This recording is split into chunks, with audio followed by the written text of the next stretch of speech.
First and foremost, thanks again for coming and taking the time to speak with us. Nikki already gave an introduction to the book, your book, which was just released publicly, The Coming Wave, Technology, Power, and the 21st Century's Greatest Dilemma, which describes and analyzes how advancements in AI, synthetic biology, and several other advancing technical fields like robotics, quantum computing, and nanotechnology are accelerating and converging in such a way that they're going to drive exponential change in the world. And that's probably going to happen a lot sooner and a lot faster than people might be aware. I've read it. The book is extraordinary. And I think one of the things that makes it extraordinary is that it's exceptionally well structured and very clear in the way that you lay out and explain the different domains of these coming changes. It's impressive. That being said, it's definitely the setup. There you go. Uh-oh. It's coming. Yeah. I would say it's definitely a sobering read to take in when one actually steps back and you look at the scope of both the changes and the challenges that you outline. The potential upsides and the positive impacts that you talk about are perhaps the greatest in human history, and the potential risks and the potential downsides are also amongst the greatest in human history. So could you tell us about how you arrived at a place where you decided to write this book? Yeah, I mean, I couldn't help but write it in a way. It's been like cooking inside of me for as long as I've been involved in AI, which, it's almost, I guess, 12, 13 years. And I think from the moment I first encountered the ideas of what it would mean to have a piece of software that could learn to improve, to make predictions that would be able to produce new knowledge in the world, I've been captivated by that idea. It just completely electrified me. I mean, if you think about it, everything in our line of sight, everything in our world today is a product of intelligence. This ability to digest information, make predictions about how the world around us might unfold, and then intervene in the course of those predictions to produce things, invent and to create, to organize, to plan, to do. And, at a very abstract level, that is the essence of what has produced everything that is of value in the world. And so the kind of, being able to distill that into an algorithm has always been an electrifying idea, genuinely. But when you roll forward that trajectory, it comes with benefits and risks which are just unlike anything that we've ever really seen before. And I think the curious thing about the moment we're in is that it's possible to see both simultaneously, even though they feel at times contradictory. And people often say to me in all the press and stuff that I've been doing lately, are you an optimist or are you a pessimist? Because if you listen to like one 20-minute segment of my talk, it sounds like I'm like a techno-optimist, and we're headed towards radical abundance. We are. But then if you listen to another side, I sound like a catastrophizer. And I actually think that there is wisdom in holding both of those contradictory positions in your working memory simultaneously. And that is actually the goal of the book. It's a kind of provocation. It's, I sort of open by saying that containment, which we'll, I'm sure, get into, is not possible. This idea that we can in perpetuity create technologies that are always in our control and accountable to us. And that's a very big claim, but I finish the book saying that it must be possible, and I lay out a bunch of ways that it can be. And so, the book in that sense is very personal. That's been the journey that I've been on for a long time, is like wrestling with risks and benefits. Could you just to set some context for the people that haven't actually read the book, could you briefly describe what you're terming the coming wave? What is this sort of set of technologies that's advancing and set to collide and intersect? So there are two core components. The first is artificial intelligence. The second is synthetic biology. AI is clearly, way ahead of synthetic biology, but synthetic biology has the same characteristics and is really just kind of heading right behind us. So just to kind of take a moment to set the context on the AI side for a minute. Over the last 10 years, people will be familiar with the deep learning revolution. We've invented this tool called deep learning for essentially organizing and classifying raw information. So we can take images, we can take audio, we can take text, and we can rearrange those components into abstract representations that ultimately lead to symbols. The idea of a dog and the word dog, right, contained inside an image. The phonemes, the speech that corresponds to the word dog, which then gets transcribed, right? And so on every modality, we have increasingly been able to classify raw data as well as human performance. We can do facial recognition perfectly. We can do speech transcription near perfectly, well enough to, control self-driving cars and robotics and so on. So that's been the last decade, classification.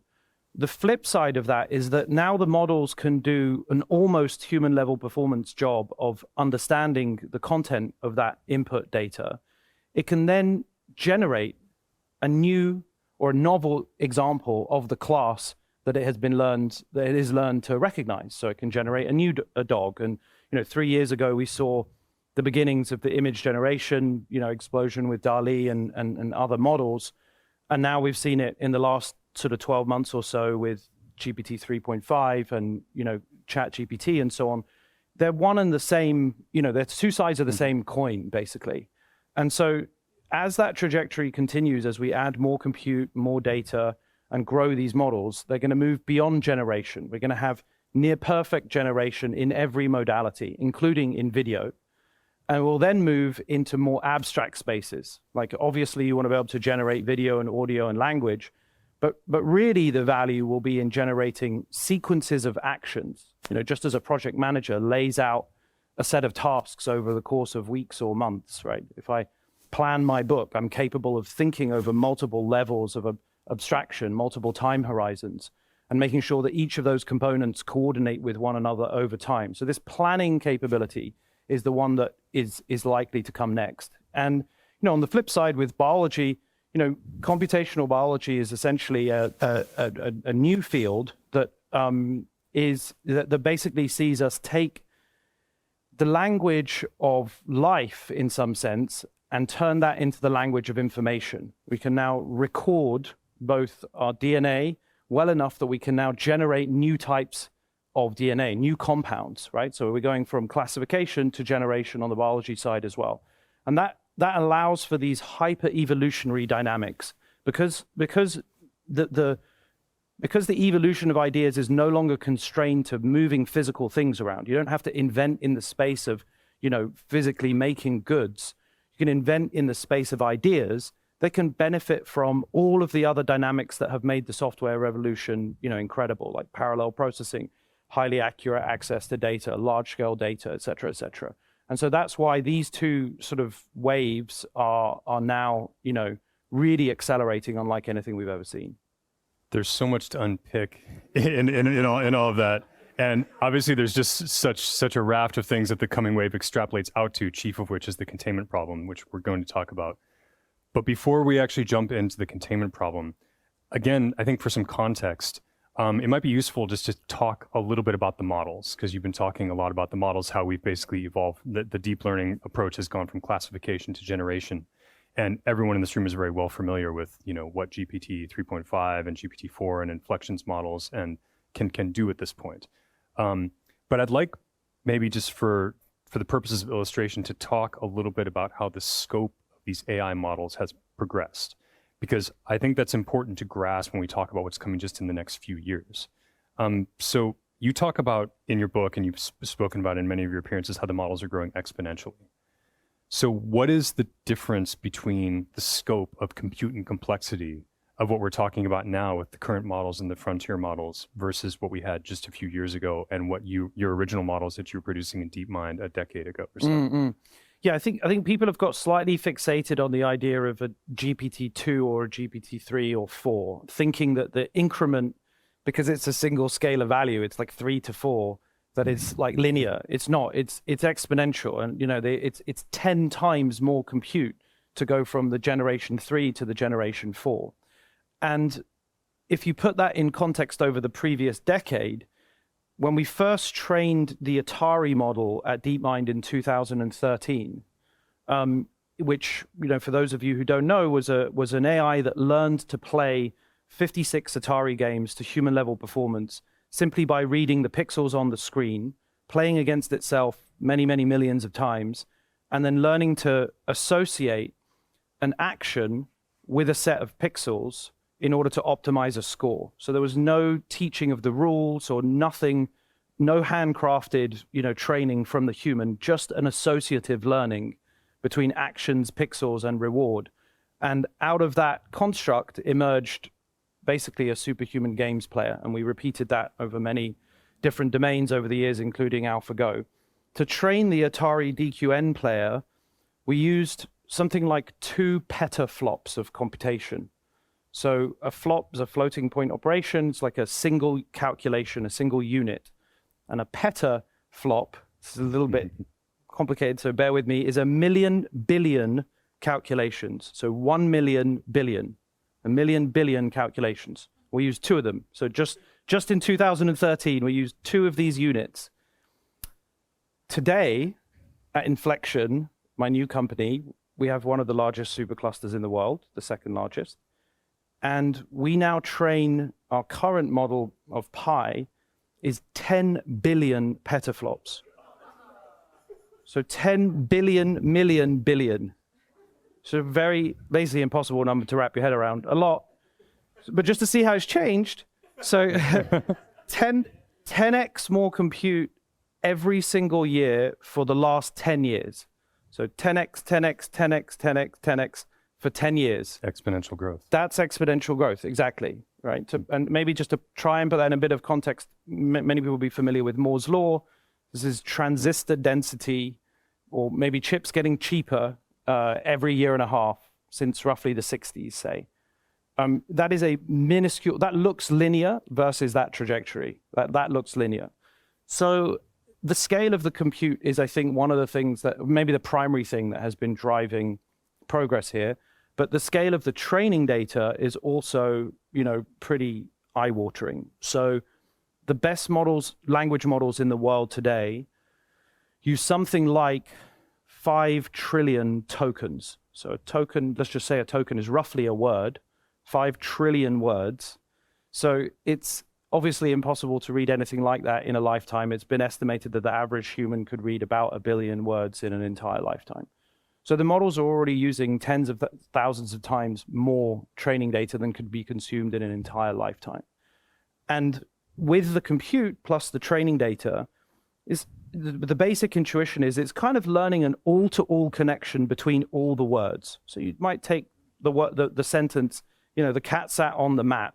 It's going to look for every other instance of sat on and, sat on the and sat on the mat in all possible sentences of all books, blogs, well, not books, but all blogs and, online open web content. And that obviously is just very difficult to wrap your head around exactly how huge that is, but it gives a little bit of an intuition for the trajectory we're on. There's a quote in your book that says Google's Palm model uses so much compute that were you to have a drop of water for every floating point operation it used during training, it would fill the Pacific. So, as you said, the trajectory of these models is far beyond Moore's law or any other trajectory that we're familiar with. Right. And in that sense, it sounds incredible, but it's also been, I think, relatively predictable. I mean, we have, at least in the AI world, before ChatGPT, we've sort of seen this, we call it hill climbing. We've been hill climbing this curve for quite a long time. And we can now, I think, the good news is we can also predict how much compute we're going to use and how much data we're going to use and, how the methods are going to evolve over the next few orders of magnitude. Like we will see. So, roughly the current frontier today, the largest models in the world by Google, OpenAI, Inflection, roughly at the GPT-4 scale. We at Inflection already have enough compute to 100x that scale in the next 18 months. I mean, Google will go much further than that because... But that's only 2 generations. It's only 2, I know. It's only 2 orders of magnitude, yeah. Nothing. And that's where these new capabilities will emerge. So before we move on to the models, just a couple of other points I want to hit just for context for the audience. With regards to the current types of models that are being used for generative AI, whether those are large language models or image generation, even the creators can't tell you exactly how they're working internally or how they produce the results that they do, correct? That is correct. And are there currently any systems in place or anything under development that will allow these models to be audited or provide transparency for how they're making their decisions? Yeah, there are lots and lots of methods. I mean, firstly, it's worth saying that we don't have a good understanding of how most things work in the world today, right? Okay, and I think just to kind of level set where the bar is at, the problem has been framed as an explainability problem, and I think it's sort of not entirely helpful to say, well, we have to be able to interrogate every detail and understand a causal relationship between all of the parameters. I think a more appropriate sort of frame is to request a reproducibility frame.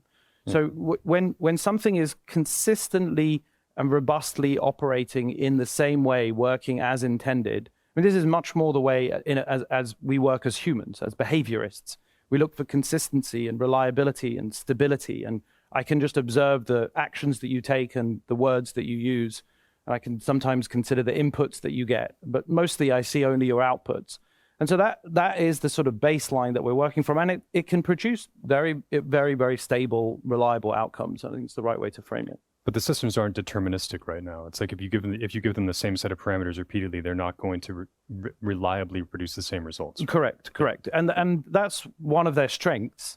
That in a sense is their part of their creativity. They produce a probability distribution over outcomes, and you can adjust the temperature of the model and then affect where on that distribution you want the model to produce an output, which is actually really good. A traditional database can only give you precisely what you've put into it in the past. The question, of course, the challenge, of course, is how do we, control that temperature and make sure that the range of possible outcomes is always within a bounds that is safe and acceptable to us. And this is, obviously the conversation around guardrails and controls, and fundamentally the idea of containment is actually about that. How do we get AIs to behave consistently within a defined range of acceptable outcomes? That's an excellent segue into the containment problem. High five. Yeah. So that was a lot of context setting before we actually jumped into what is really the crux of the book that you've written, which is the containment problem. It's kind of the central axis that your book revolves around. It's this moonshot goal that is being put on humanity's table of creating a complex system to contain these technologies and their effects. And as you've already referenced, ominously, the first chapter of your book is titled "Containment is Not Possible." So before we talk about how containment could potentially be achieved, could you talk us through why you led the book with the statement "Containment is not possible"? Yeah. I mean, the purpose of it was really a provocation to force disagreement and to encourage people to demonstrate how it might be possible. It's like a trick to frame the debate around containment, which I think is healthy and important. And the reason that's important is because there are going to be overwhelming incentives that drive proliferation, right? So let me just set this up for a moment. So essentially what these models do is that they compress power. They compress power. Think of them as taking the entire corpus of human knowledge or all the images we've ever produced in the world and suddenly enabling those to be transferred on a 2 gigabyte stick, right? That is a hell of a lot of knowledge that is now compressed into this transferable unit. Now, and all that does is generation. At the moment, it's just generation. Significant kind of a power.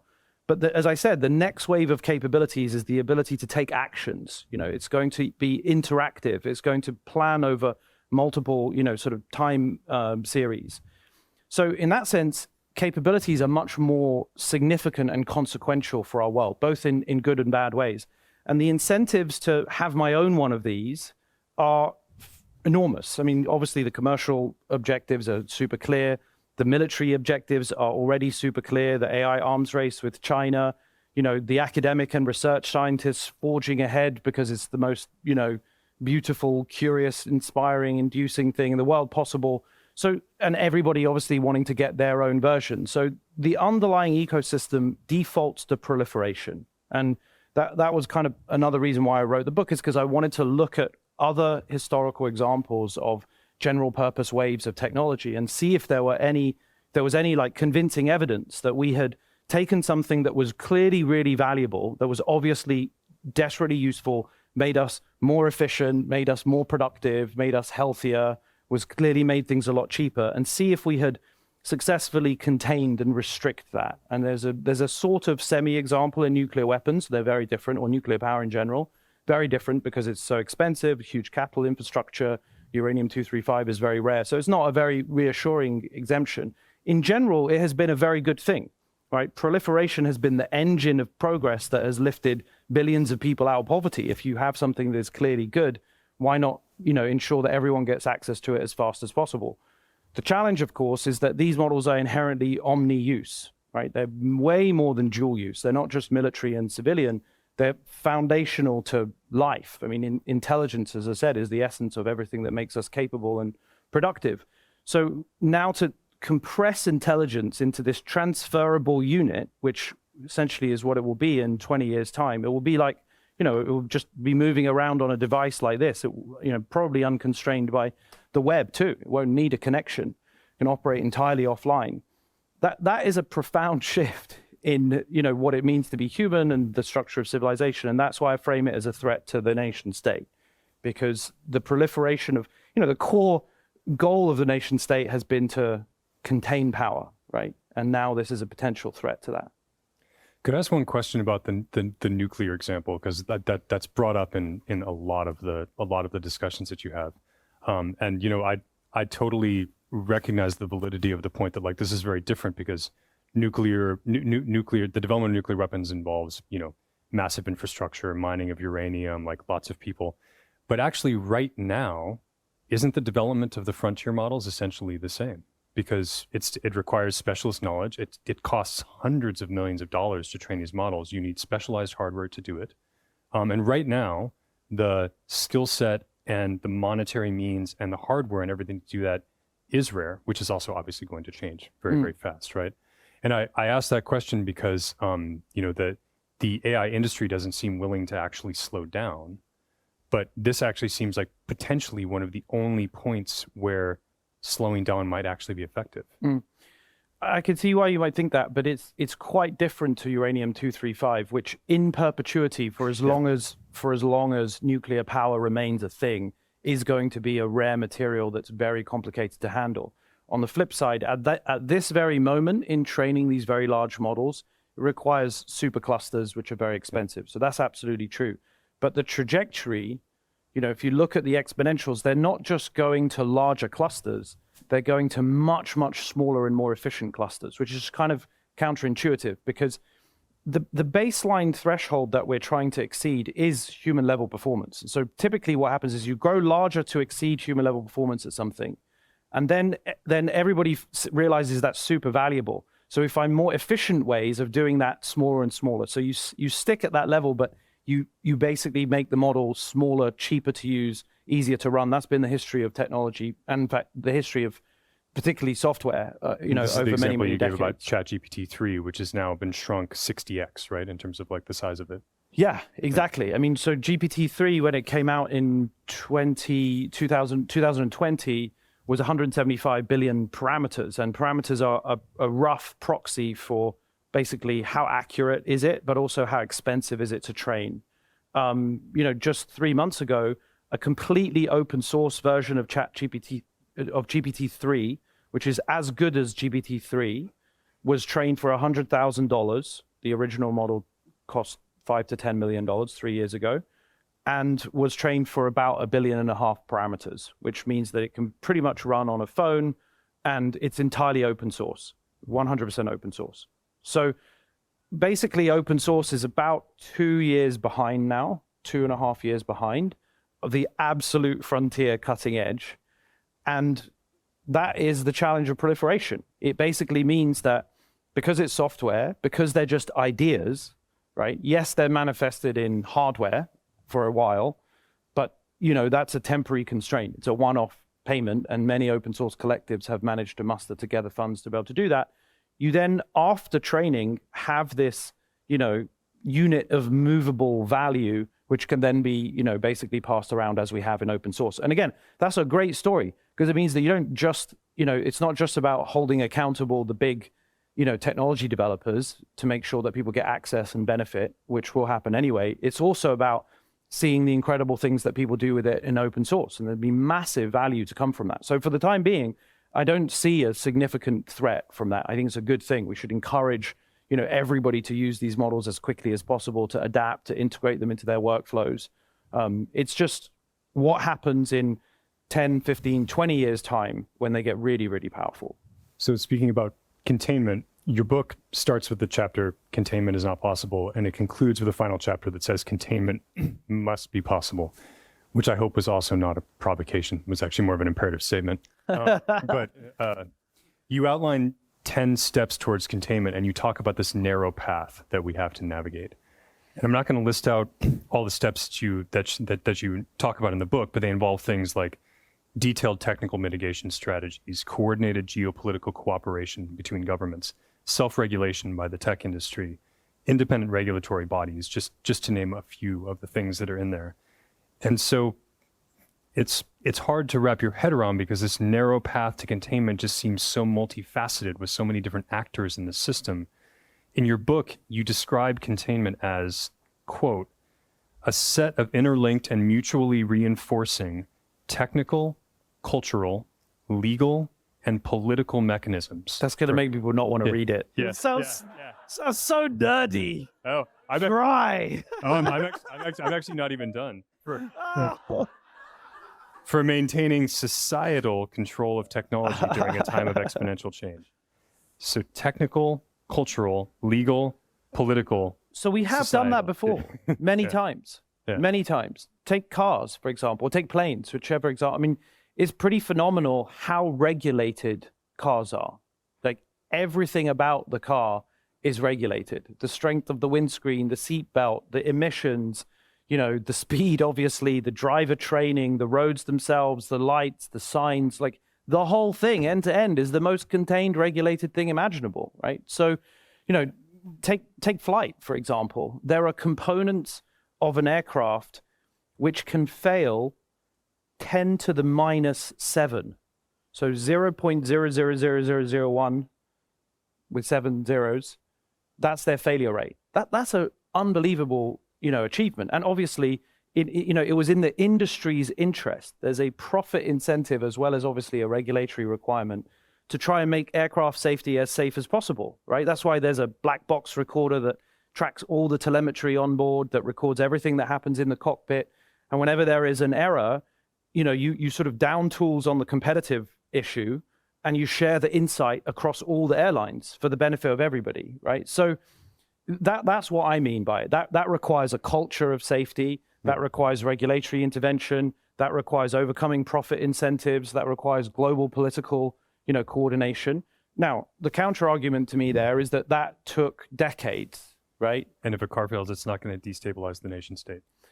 That's also true. The new technologies have these huge network effects, right? Where there is, that's the possibility for these catastrophic knock-on effects, which are definitely threatening, right? I mean, I think the stakes are higher than just a plane, for sure.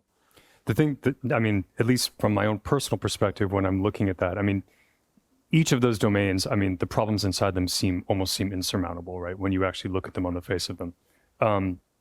But strangely, like when I personally look at them, if I'm thinking about technology, culture, legal, geopolitical, societal issues, the technology aspect of it actually seems potentially the most solvable.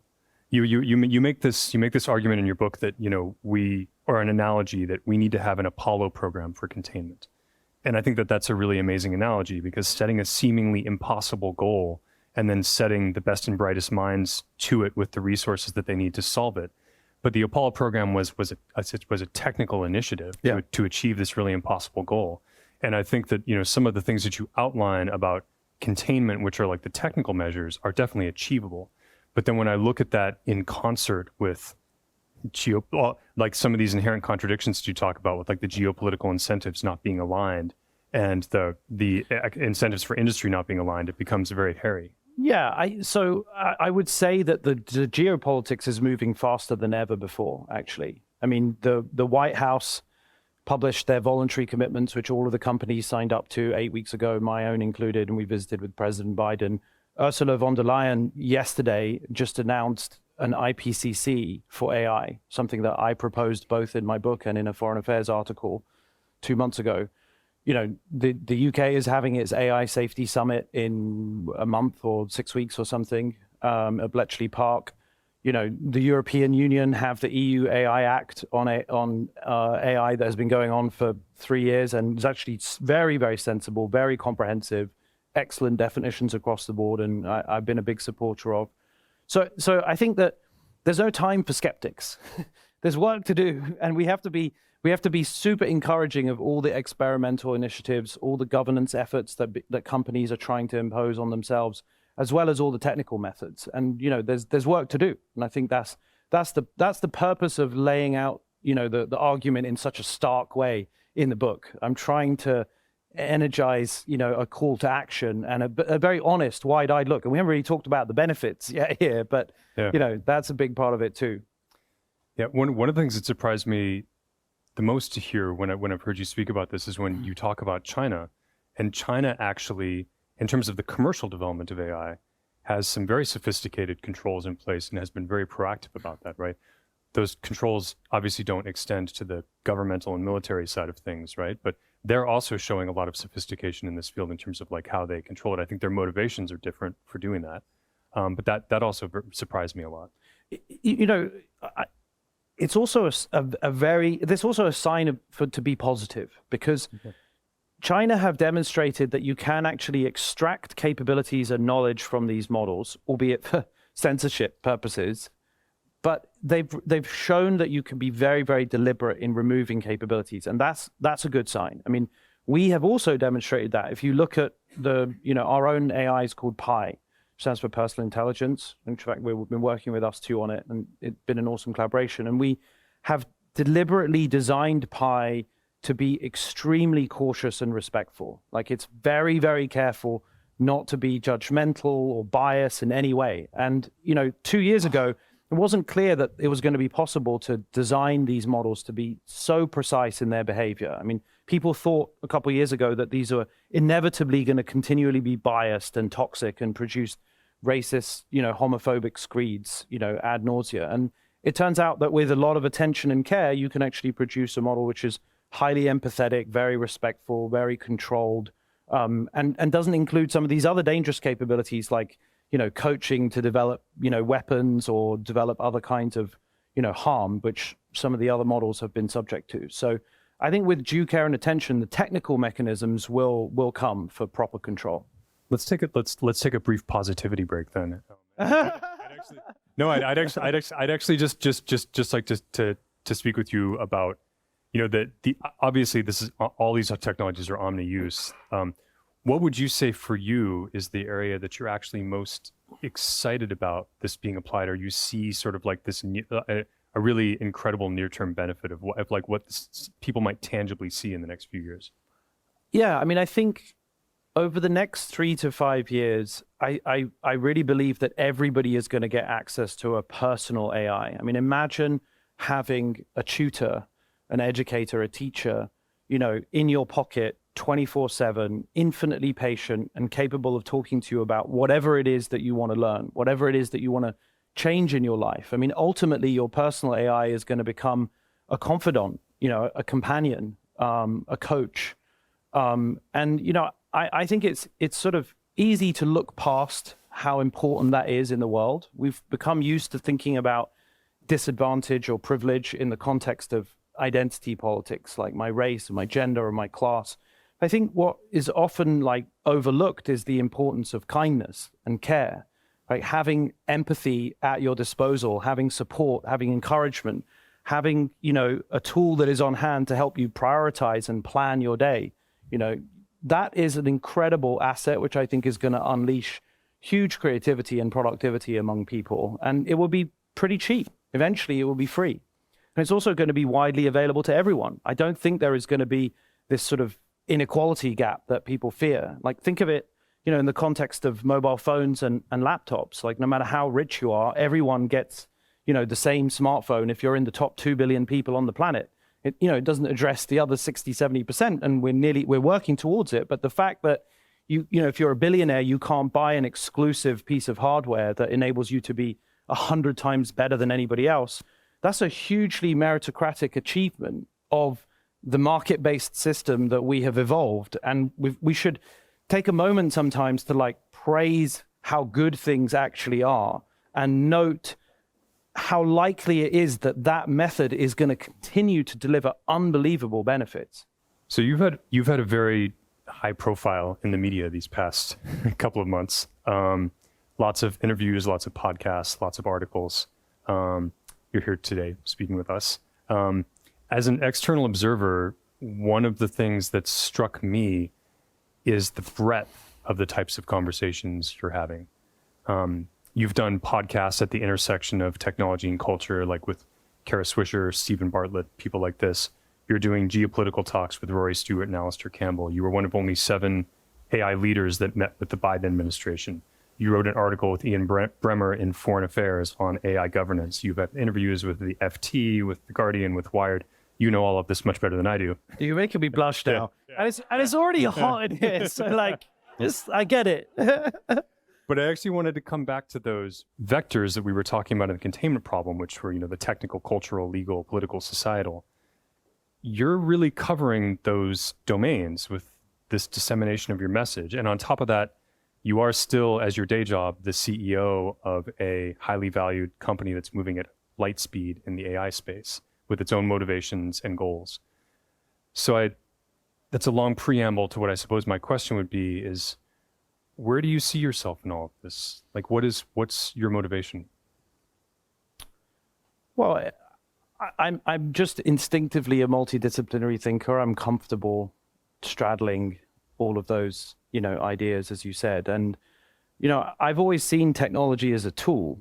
I've been from the beginning motivated by the idea that technology really is the thing that has made us smarter, healthier, more productive, and fundamentally been the engine that has made society more equal.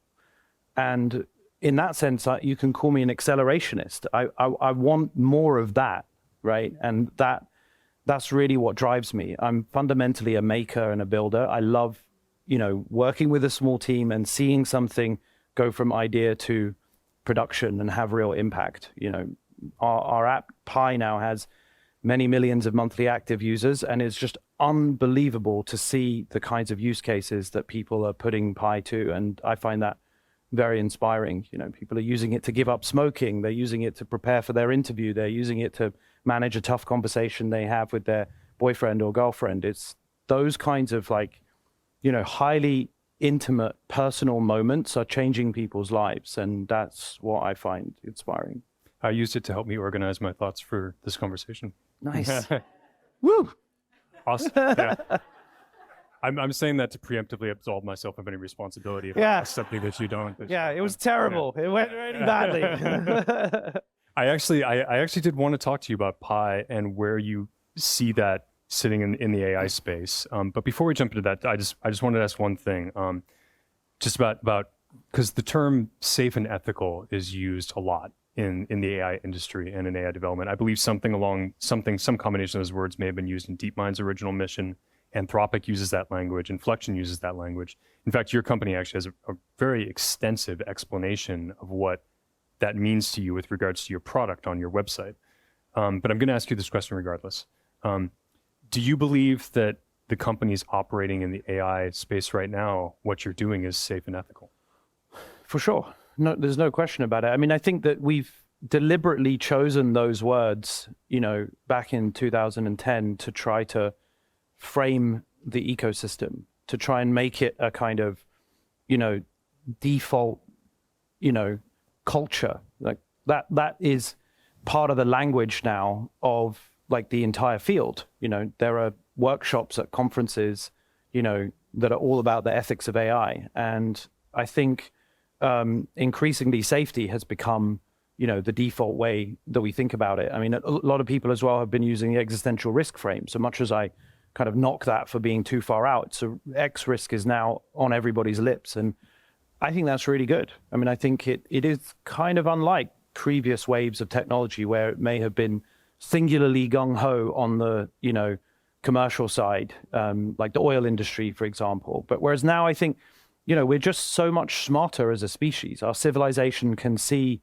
benefits and risks in a much more even-handed way. We have this massive, globalized world that's super interconnected. And that, I think, gives us visibility of how things might turn out. And I think it's a new generation that's proactively trying to take responsibility for what we make.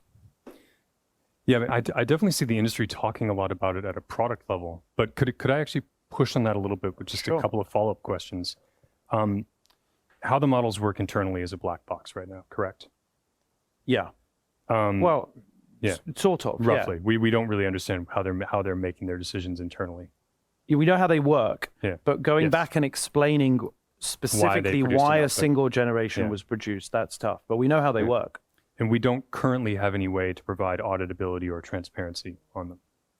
We have auditability and transparency on lots of elements. So we know exactly what data went into it. We know what learning rate was used. We know what the learning objective was. We can observe outputs and inputs, but we can't observe the causal relationship on the inside. So yeah, that's correct. And the models can't be guaranteed to be deterministic. No, they're designed not to be deterministic. So, I mean, I guess just, playing devil's advocate, given the risks that you've outlined in the book, and also what you've said about the exponential growth of these models' capabilities with each new generation, if we don't have the safety mechanisms in place that you advocate for in the book, how can pushing forward with further generational development of these models be considered safe? Well, because the threat, I think, is the mass proliferation of these models, right? So millions of people will get access to a tool that allows them to go about doing bad things if they chose to, right? So anyone that has an agenda, a political campaigner, a criminal group, the costs of action are going down. And the challenge is that is both good and bad. But editing out the bad parts seems inconceivable. It's like saying, we're not going to give bad people access to a phone. It's like, how do we do that? It's like saying, well, bad people are now going to have access to a phone that allows them to take bad pictures and do all the naughty things they do on their phone. How do you disentangle those things? That's more the frame of what we're facing, I think. We're almost at time, and I would actually feel remiss if I didn't get to ask you at least some questions about Pi and what you're developing in Inflection. I just think that this is very interesting because you've been in the field so long, and when you started the company, this is the product that you chose to make. And so your vision of where we're going, where you basically said you think everybody's going to have a personal AI, what you're building, where do you see that? Where do you see Pi, your product, in this landscape? Yeah, so we've tried to design Pi to be the safest AI in the world today. So it is explicitly not a general purpose AI that can be prompted to do anything. So if you go to ChatGPT or GPT-4 at the moment, or Claude, Anthropic's AI, it's designed to do any task. And the broader you design it, the greater the risk. The more easy it is to trick it into doing something like producing a new cyber attack, for example. Now, you can't do that with Pi. Pi is much more constrained and limited. So in some ways, it's not as good at certain things because it is very safe and limited, right? And that's a design choice that we have made to create both a more personal AI that is really good at conversation, but also one that is good at some things and just not capable on other vectors. And I think that as we think about how this field progresses, there'll be some areas of research which I think do need the kind of, licensing regime that you get when you're developing, nuclear power, for example. And those, to me, include things like recursive self-improvement, when you deliberately design an AI to update its own code and independently of a human in the loop get better. Or if you're adding autonomy into the model, you're deliberately trying to get the AI to act outside of human control. Or if you're trying to design an AI that can define its own objectives, right, instead of deliberately behaving in ways that you direct it to. So that's how I kind of weigh it up. We obviously don't do any of those things. Or design an AI that's inherently general.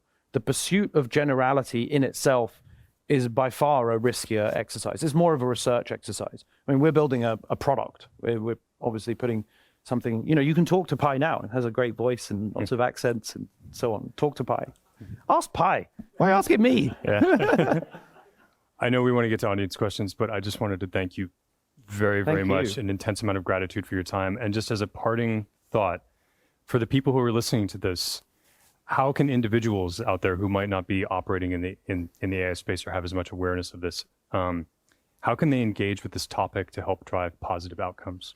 Yeah, I think the main thing is don't be scared and don't think that this is a technical discipline that is off limits. The number of smart people who go, "Wow, it's technical, I don't get it." It's like, stop that. Like, it just takes a bit more patience.